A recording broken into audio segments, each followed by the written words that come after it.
बिस्मिल्लाहिर्रहमानिर्रहीम। अस्सलामुअलैकुम जी, कैसे हैं आप सब। मेरी दुआ है कि आप सब जहां भी रहें खुश रहें, आबाद रहें, हमेशा हंसते मुस्कुराते रहें। जो भी कोई परेशान है अल्लाह पाक उनकी परेशानियों को दूर फरमाए, और हमारे जितने भी देखने वाले बे औलाद हैं अल्लाह पाक सबको औलाद दे, आमीन सुम आमीन। तो इसी ने एक दुआ के साथ आज के व्लॉग का करते हैं आगाज़। तो फाइनली मैं अभी घर आज पहुंच आया हूं।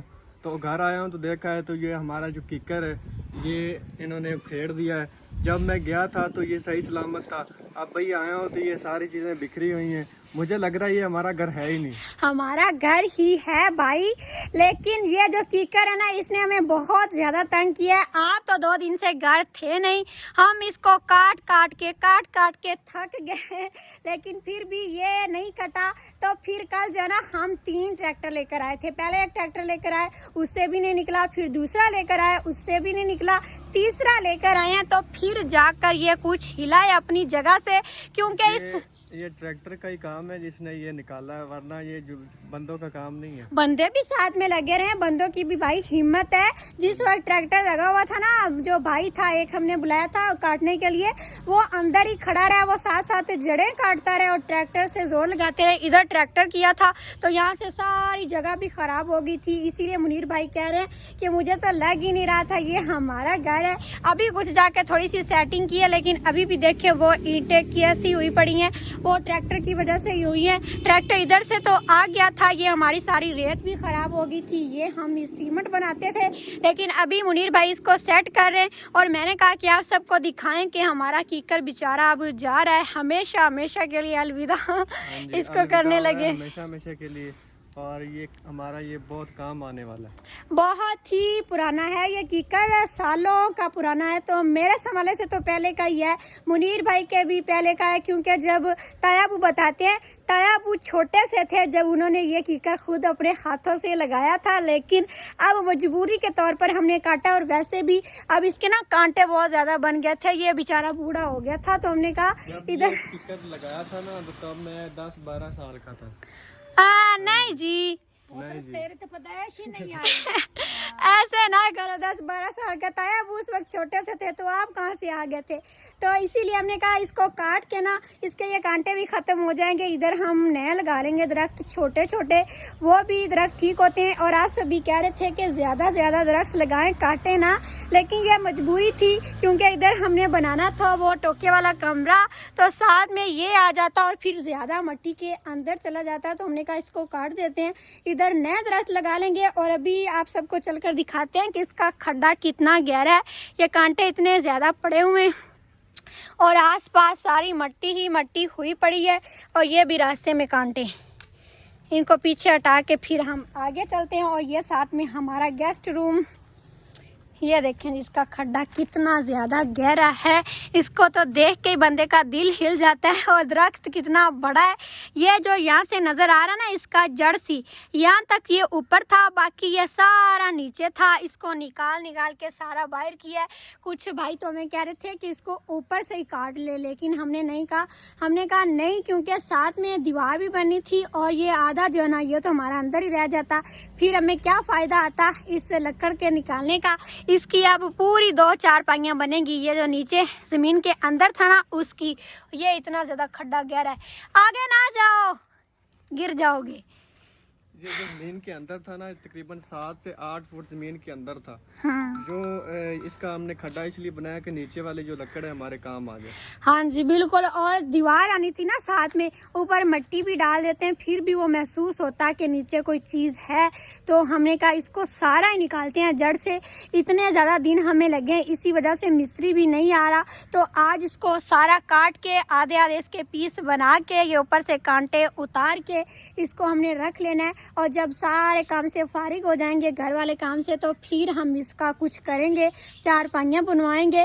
तो हम सोच रहे थे कि मुनीर भाई के लिए बेड ही बनवा लें, शादी करनी ना आपकी। पहले नज़ीर भाई के लिए 4 पाइयाँ बनवाएंगे, बेड बनवाएंगे, कुर्सियाँ बनवाएंगे, उसके बाद मेरा नंबर है।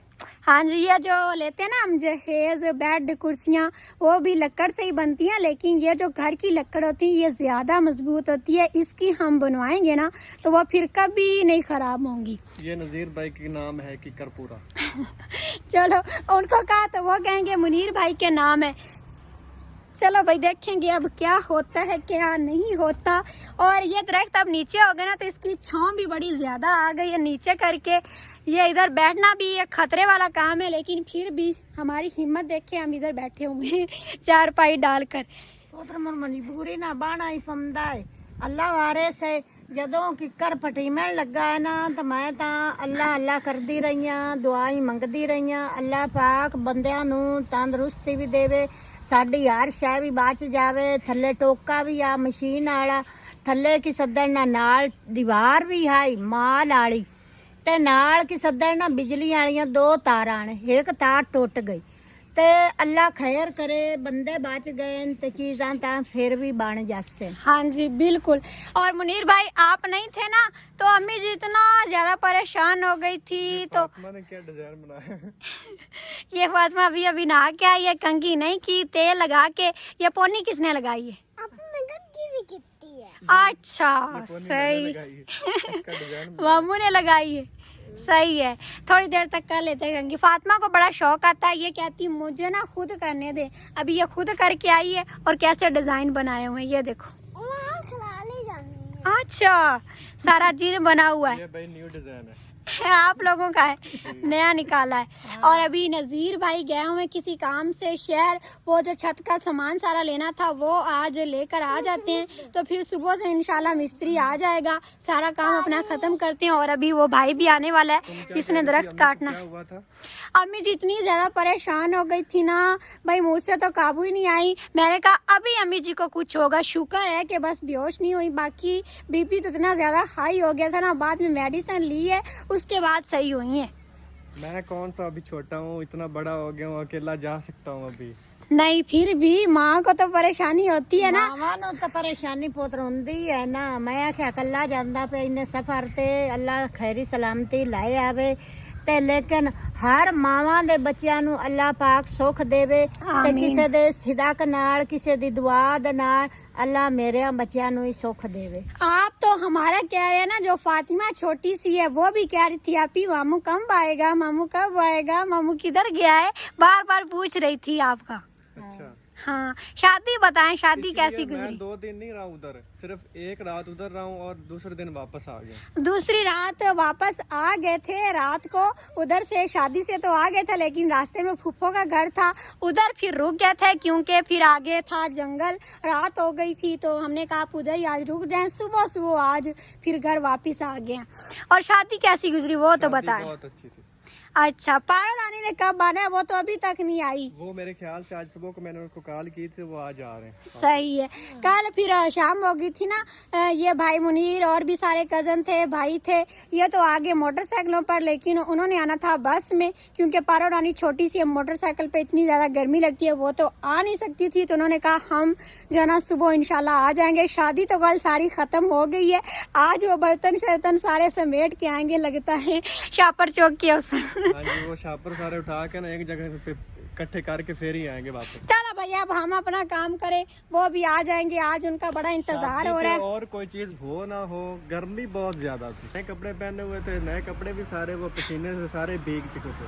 चलो कोई नहीं है, शादी भी कौन सा रोज रोज आती है। और अभी मैं और मुनीर भाई ये सारी रेत इकट्ठी करके रखते हैं। अम्मी जी ने तो अपनी सारी रूटीन के सारे काम शाम कर लिए और अभी छाँव में बैठी हुई है। और अबू जी वो बैठे हुए हैं अपना हुक्का लेकर। अबू जी इत्थे आ जाओ। ये रेत हम एक साइड पे कर रहे हैं क्योंकि ये शायद लकड़ियां हमें बाहर रखनी पड़ेंगी, क्योंकि अंदर भी कोई जगह नहीं है, कहीं ईंटें पड़ी हैं, कहीं मिट्टी पड़ी है। तो हमने कहा ये बाहर जो हमारे वो दरख्त लगे हैं उनके साथ ही कहीं करके रख देंगे और फिर जब ना खुश्क हो जाएंगी फिर उठाकर हम अंदर रखेंगे। ये हमारी बेचारी ईंटों का क्या हाल हुआ पड़ा है। इधर आया था ट्रैक्टर का पैर और सारी ईंटें जो है ना बाहर निकल आई हैं और अभी अब्बू जी भी आकर बैठ गए हैं। अस्सलाम वालेकुम। जो हमारी सिस्टर है ना शकीला बेगम जम्मू कश्मीर से, वो कहती हैं कि मेरे अबू जी नहीं है, इसीलिए अबू जी मुझे अच्छे लगते हैं, उनको मेरा सलाम दिया करें। तो अबू जी आप उनका जवाब दें। वालेकुम अस्सलाम कहें उन्हें। वालेकुम सलाम। अल्लाह खुश रखती। हाँ जी आमीन, अल्लाह सबको खुश रखे। तो जी अभी हम बाहर से अपना सारा काम शाम करके आ गए हैं अंदर, और अम्मी जी सो गई हैं। आज उनकी थोड़ी सी तबीयत ख़राब है। फातिमा मेरे पास बैठी हुई है, तो अभी फातिमा और मैं सबके लिए दुआ करेंगे। फातिमा ऐसे करो हाथ, या मेरे प्यारे अल्लाह आज मेरी ये दुआ ज़रूर कबूल करना। तुझे तेरे रब होने का वास्ता, तुझे तेरे करीम होने का वास्ता, और तुझे तेरे रहीम होने का वास्ता। ये मेरे बहन भाई जो मेरी दुआ सुन रहे हैं, ये मेरे बहुत ही प्यारे हैं। इन्हें हर नागहानी आफात और बीमारियों से बचाना, इन्हें आगे बढ़ाना और तरक्कियां देना। इन्हें जितनी तेरी ज़ात से उम्मीदें हैं उससे ज़्यादा इनकी मदद फरमाना, इनकी ज़िंदगियों में उजाले भरना, नसीब अच्छे करना और हर बे औलाद को औलाद देना। आमीन सुम आमीन। आप सभी कमेंट सेक्शन में आमीन ज़रूर लिखिएगा। हो सकता है किसी का सदके हमारी दुआ कबूल हो जाए। तो फिर आज की वीडियो यहाँ तक थी। उम्मीद है कि आप सबको अच्छी लगी होगी। वीडियो अच्छी लगी हो तो लाइक कर दें, चैनल पर नए हो तो सब्सक्राइब भी ज़रूर करिएगा। फिर मिलेंगे एक अगले व्लॉग के साथ, तब तक के लिए इजाज़त दें। अपना बहुत सारा ख्याल रखिएगा और हमें भी दुआ में ज़रूर याद रखिएगा। अल्लाह हाफिज़।